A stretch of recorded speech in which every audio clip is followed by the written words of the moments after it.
കിട്ടാത്ത മുന്തിരി പൊളിക്കും. അതെ, ബി.ജെ.പിയിലേക്ക് ചാടിയിട്ടും പത്മജ കിട്ടാത്ത കോൺഗ്രസ് പദവികൾ പൊളിക്കും എന്നല്ലാതെ അവരെ കൊണ്ട് എന്ത് പറയാനാകും? കോൺഗ്രസ് വേരിൽ നിന്നും വളർന്ന് ബി.ജെ.പി ചില്ല കിട്ടിയപ്പോൾ അങ്ങോട്ട് മാറിയ പത്മജ ഒരു രാഷ്ട്രീയക്കാരി എന്ന നിലയിൽ പൂർണ്ണ പരാജയമാണെന്ന് തന്നെ പറയേണ്ടി വരും. കാരണം ഒരു നേതാവിന് വേണ്ട ക്വാളിറ്റി സ്വന്തം പ്രവർത്തകരെയും മറ്റ് നേതാക്കളെയും അറിഞ്ഞിരിക്കുക എന്നതാണ്. ആ ക്വാളിറ്റി തനിക്കില്ല എന്ന് പത്മജ തെളിയിച്ചു കഴിഞ്ഞു. KPCCയിലെ പുതിയ അധ്യക്ഷനെ കുറിച്ചുള്ള ചോദ്യത്തിന് സുധാകരൻ നല്ല നേതാവാണെന്നും സണ്ണി ജോസഫ് ആരാണെന്ന് ചോദിച്ച് പലരും തന്നെ വിളിച്ചു. മറുപടി പറയാൻ അറിയാത്തത് കൊണ്ട് ഞാൻ കോൺഗ്രസിനോട് തന്നെ ചോദിച്ചാൽ മതിയെന്ന് അവരോട് മറുപടി പറഞ്ഞു എന്നാണ് പത്മജ പറയുന്നത്. കണ്ണൂർ DCC പ്രസിഡന്റായും 15 വർഷക്കാലമായിട്ട് MLA ആയിട്ടും കോൺഗ്രസിന്റെ പ്രധാന നേതാക്കളിൽ ഒരാളായ സണ്ണി ജോസഫിനെ അറിയില്ല എന്ന് പറയുന്നിടത്താണ് പത്മജ നല്ലൊരു നേതാവല്ല എന്ന് പറയുന്നതിൽ പതിര് ഇരിക്കുന്നത്. അതിപ്പോൾ കോൺഗ്രസിലായാലും BJPയിലായാലും പത്മജ അങ്ങനെ തന്നെ. BJPയിലേക്ക് പോയി അവിടെ എല്ലാവരും മൈൻഡ് ചെയ്യാതായപ്പോൾ കോൺഗ്രസിനെ വിമർശിച്ചും കുറ്റം പറഞ്ഞും നടക്കുന്ന വകയിൽ സ്വന്തം വില താഴേക്കിടിക്കുകയാണ് പത്മജ. പത്മജ സ്വയം അളിയാനായിട്ട് മാധ്യമങ്ങൾക്ക് മുന്നിൽ നിന്നു കൊടുക്കുകയായിരുന്നു. ആ വീഡിയോ ദൃശ്യങ്ങളിലേക്ക് പോകാം. വ്യക്തിപരമായിട്ടുള്ള അഭിപ്രായം, ഞാൻ ആ പാർട്ടിയിൽ ഉണ്ടായിരുന്ന ആളാണല്ലോ. സുധാകരൻ എന്ന് പറയുന്നത് ശക്തനായിട്ടുള്ളൊരു നേതാവ് തന്നെയായിരുന്നു. അതിന് പകരം വയ്ക്കാൻ ഇപ്പോൾ ഒരാളെയും ഉണ്ടായിരുന്നു. പക്ഷെ അവരെയൊക്കെ തള്ളിക്കളഞ്ഞ് പിന്നെ എല്ലാവരും അദ്ദേഹത്തിൻ്റെ കഴിവുകൾ തെളിയിക്കട്ടെ. നമുക്കിപ്പോൾ അതിലൊന്നും പറയാനില്ല. പക്ഷെ കാത്തിരുന്ന് കാണാം.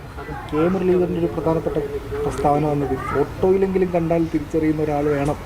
അല്ല, അത് ശരിയാ അദ്ദേഹം പറഞ്ഞ. കാരണം എന്നോട് തന്നെ മലബാറിലുള്ള കുറേ ആളുകൾ വിളിച്ചു ചോദിച്ചു, ഇതാരാ ചേച്ചി ഇങ്ങനെ കണ്ടിട്ടില്ലല്ലോ ഞങ്ങളൊന്ന്. ഞാൻ പറഞ്ഞില്ല, ആ ഭാഗത്ത് ചോദിച്ചാൽ അറിയാം, നിങ്ങളവിടെ പോയി ചോദിച്ചാൽ മതി എന്ന് പറയും.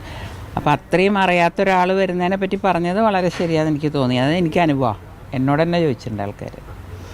പുതിയ പ്രസിഡന്റ് വരവ് BJP കുറച്ചും കൂടി സുഖമായി മുന്നോട്ട് പോകും. BJPക്ക് അല്ലെങ്കിൽ സുഖമായിട്ട് മുന്നോട്ട് പോകാൻ വലിയ ബുദ്ധിമുട്ടൊന്നുമില്ല.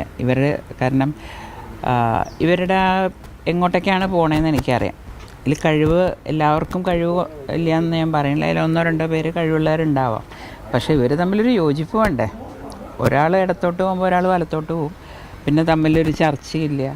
ഇത്രയും കാലം മുമ്പ് ഇലക്ഷന് തോറ്റിട്ട് നമ്മൾ പരാതി കൊടുത്തിട്ട് അതിനെപ്പറ്റി ഒരു അന്വേഷണം പോലും ഉണ്ടായിട്ടില്ല. പിന്നെ എങ്ങനെയാണ് തെറ്റ് തിരുത്താൻ പറ്റണേ?